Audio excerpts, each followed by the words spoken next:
ಸ್ನೇಹಿತರೆ ನಮಸ್ಕಾರ.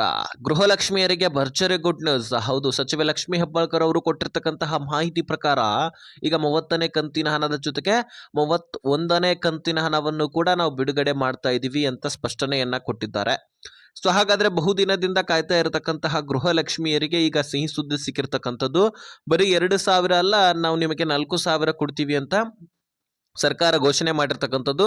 ಹಾಗಾದ್ರೆ ಬನ್ನಿ, ಈ 9 ಜಿಲ್ಲೆಗಳಿಗೆ ನಾಳೆನೆ ಬೆಳಿಗ್ಗೆನೆ ನಿಮ್ಮ ಅಕೌಂಟ್ಗಳಿಗೆ ಬರ್ತಾ ಇದೆ. ಹಾಗಾದ್ರೆ ಯಾವ ಯಾವ ಜಿಲ್ಲೆಗಳು ಈ 9 ಜಿಲ್ಲೆಗಳು? ಅದರಲ್ಲಿ ನಿಮ್ಮ ಜಿಲ್ಲೆನೂ ಕೂಡ ಆಗಿರಬಹುದಲ್ವಾ? ಸೊ ಹೀಗಾಗಿ ತೀರಾ ಇಂಪಾರ್ಟೆಂಟ್ ಮಾಹಿತಿ. ರಾಜ್ಯದ ಎಲ್ಲ ಗೃಹಲಕ್ಷ್ಮಿಯರು ಕೂಡ ಈ ವಿಡಿಯೋನ ಕೊನೆವರೆಗೂ ವಾಚ್ ಮಾಡೋದಷ್ಟೇ ಅಲ್ಲ, ಅರ್ಥ ಮಾಡ್ಕೊಳ್ಬೇಕು. ಯಾಕಂದ್ರೆ ಗೃಹಲಕ್ಷ್ಮಿಯಲ್ಲಿ ಸಾಕಷ್ಟು ಬದಲಾವಣೆಗಳಾಗ್ತಾ ಇದ್ದಾವೆ. ಸಾಕಷ್ಟು ಚೇಂಜಸ್ ಮೇರೆಗೇನೆ ಗೃಹಲಕ್ಷ್ಮಿ ದುಡ್ಡನ್ನು ಬಿಡುಗಡೆ ಮಾಡಲಾಗ್ತಾ ಇದೆ. ಅದರಲ್ಲಿ ಲಕ್ಷಾಂತರ ಫಲಾನುಭವಿಗಳನ್ನು ತೆಗೆದಾಕ್ತಲಾಗ್ತಾ ಇದೆ.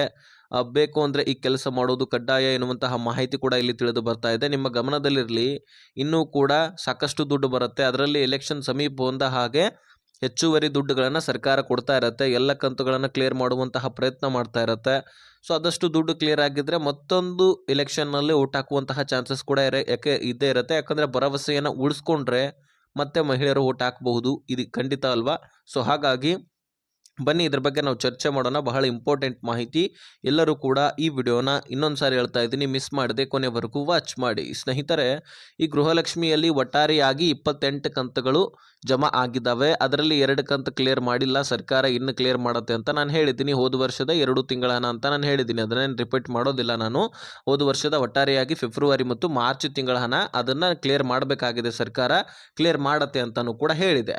ಸೊ ಇದನ್ನು ಹೊರತುಪಡಿಸಿ ಈಗ ಬರಬೇಕಾಗಿರ್ತಕ್ಕಂಥ ಕಂತುಗಳು ಯಾವುವು? ಇದನ್ನ ನಾವು ಮುಖ್ಯವಾಗಿ ನೋಡೋಣ. ಸ್ನೇಹಿತರೆ, 28ನೇ ಕಂತಂದ್ರೆ ಈ ವರ್ಷದ ಜನವರಿ ತಿಂಗಳ ಹಣ. ಇದು ನಿಮ್ಮ ಗಮನದಲ್ಲಿರಲಿ. ಯಾಕಂದ್ರೆ ಇದನ್ನ ಜ್ಞಾಪಕಕ್ಕೆ ಇಟ್ಕೊಳ್ಳಿಲ್ಲ ಅಂದ್ರೆ ಸರ್ಕಾರ ಹೋದ ವರ್ಷದಲ್ಲಿ ಯಾಮಾರಿಸಿತ್ತಲ್ವ 2 ತಿಂಗಳ ಹಣವನ್ನ, ಅದೇ ರೀತಿ ಈಗಲೂ ಕೂಡ ಮಾಡಬಹುದು. ಹೀಗಾಗಿ 28 ಅಂದ್ರೆ ಜನವರಿ ತಿಂಗಳ ಹಣ. ಈಗ 29 ಫೆಬ್ರವರಿ ತಿಂಗಳ ಹಣ ಇದೀಗ ತಾನೇ ಬಿಡುಗಡೆ ಆಗಿದ್ದು ಸುಮಾರು 32 ಲಕ್ಷ ಫಲಾನುಭವಿಗಳಿಗೆ ದುಡ್ಡು ಜಮಾ ಆಗಿದೆ ಅಂತೆ.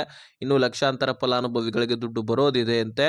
ಸೊ ಹಾಗಾಗಿ ಇನ್ನೂ ಕೂಡ ಟೈಮ್ ಇದೆ ನಿಮ್ಮ ಅಕೌಂಟ್ಗಳಿಗೆ ಜಮಾ ಆಗಲಿಕ್ಕೆ. ತಾಂತ್ರಿಕ ದೋಷಗಳು ಕೂಡ ಆಗಿತ್ತಂತೆ, ಅದನ್ನು ಸರಿಪಡಿಸ್ಕೊಂಡಲಾಗಿದೆ. ಈಗ ಸದ್ಯಕ್ಕೆ ಯಾವುದೇ ರೀತಿ ತೊಂದರೆ ಇಲ್ಲ. ನಿಮ್ಮ ಅಕೌಂಟ್ಗಳಿಗೆ ನೇರವಾಗಿ ನಾವು ಜಮಾ ಮಾಡ್ತೀವಿ ಅಂತ ಸ್ಪಷ್ಟನೆಯನ್ನು ಸರ್ಕಾರ ಕೊಟ್ಟಿರ್ತಕ್ಕಂಥದ್ದು.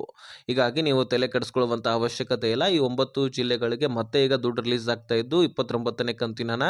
ಸೊ ಹಾಗಾಗಿ ಈಗ ವಿಜಯನಗರಕ್ಕೆ ಬರೋದಿದೆ, ಬೆಂಗಳೂರು ನಗರ ಮತ್ತು ಬೆಂಗಳೂರು ಗ್ರಾಮಾಂತರಕ್ಕೆ ಬರೋದಿದೆ, ಬೆಳಗಾವಿ ಜಿಲ್ಲೆಗೆ, ಧಾರವಾಡಕ್ಕೆ, ಯಾದಗಿರಿ, ಉತ್ತರ ಕನ್ನಡಕ್ಕೆ, ದಕ್ಷಿಣ ಕನ್ನಡ, ದಾವಣಗೆರೆಗೆ, ಈ ಒಂದು ಜಿಲ್ಲೆಗಳಲ್ಲಿರ್ತಕ್ಕಂತಹ ಗೃಹಲಕ್ಷ್ಮಿಯರ ಖಾತೆಗಳಿಗೆ ದುಡ್ಡನ್ನು ರಿಲೀಸ್ ಮಾಡಲಾಗ್ತಾ ಇದ್ದು, ಸೊ ಎಲ್ಲ ಮಹಿಳೆಯರು ಕೂಡ ಈ ದುಡ್ಡಿಗಾಗಿ ಕಾಯ್ತಾನೆ ಇದ್ದೀರಿ. ಇದು ಹೌದು, ನಿಜವಾಗ್ಲೂ ಕೂಡ. ಸೊ ತಲೆ ಕೆಡಿಸ್ಕೊಳ್ಬೇಡಿ, ಖಂಡಿತವಾಗ್ಲೂ ನಿಮ್ಮ ಖಾತೆಗಳಿಗೆ ದುಡ್ಡು ಜಮಾ ಆಗೇ ಆಗುತ್ತೆ. ಇದು ಕೂಡ ಸಚಿವೆ ಲಕ್ಷ್ಮೀ ಹೆಬ್ಬಾಳ್ಕರ್ ಅವರು ಕೊಟ್ಟಿರ್ತಕ್ಕಂತಹ ಅಪ್ಡೇಟ್ ಅನ್ನ ನಿಮ್ಮ ಮುಂದೆ ಇಟ್ಟಿದ್ದೀನಿ.